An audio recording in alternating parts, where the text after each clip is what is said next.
Abdirisak Ahmed Ali, who is the Director General of the Somali Ministry of Environment and Climate Change.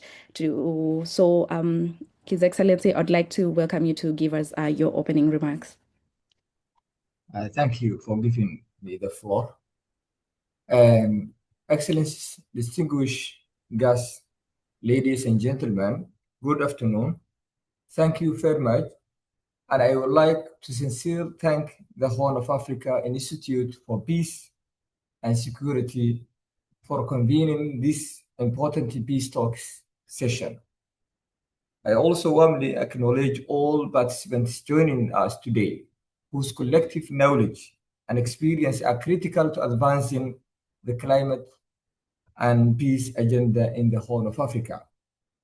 The Horn of Africa is living through a difficult moment. Climate change is already shaping the lives of our people. Prolonged droughts, floods, land degradation, and extreme weather events are no longer occasional shocks, they are becoming the norm. These pressures are placing serious strain on livelihoods, natural resources, and relationships within and between communities, with clear implications for peace and security across the region. At the same time, we must be honest about the global context.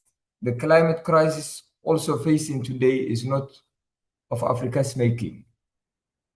It is the result of decades of emissions and development choices made elsewhere, often without regard for their global consequences. Yet responsibility for addressing the impacts has not been shared fairly. Climate security is still not threatened as a priority by those who contributed most to the problem, and peace and stability in regions like ours rarely sit at the center of global climate agendas. Climate change does not create conflict on its own, but it multiplies existing risks. Where poverty, weak governance, and insecurity already exist, climate stress makes everything harder. When water becomes scarce, when land can no longer sustain livelihoods, and when people are forced to move, tensions grow. These dynamics are increasingly visible across the Horn of Africa, and their impact is often extended beyond national borders. Somalia knows this reality all too well.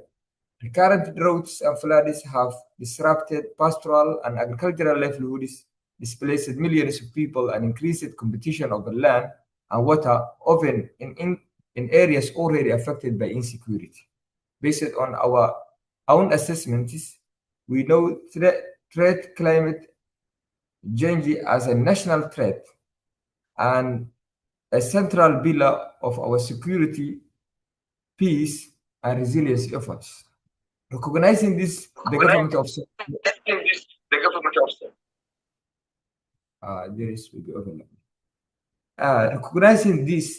of Somalia has taken deliberate steps to treat climate change and as a national priority. We are working to ensure climate risks are addressed through our core national frameworks. Our national determined contributions emphasizes adaptation, resilience, and livelihoods. Our national adaptation plan focuses on water security, climate resilience, agriculture, and ecosystem. These efforts are aligned with our national transformation plan, which places recovery, resilience, and state building at the center of national development.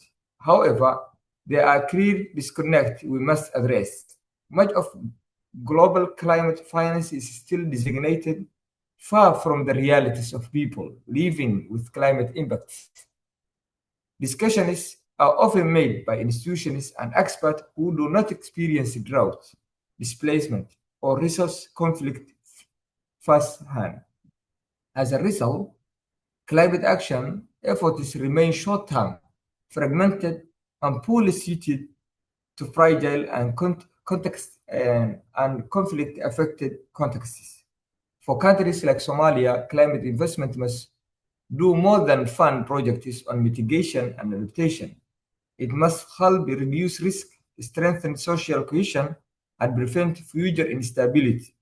When climate investment support water access, land management, and livelihoods in inclusive and conflict-sensitive ways, they can reduce tensions and build trust. When they fail to do so, they risk deepening inequality and fragility. This is why today's discussion is so important.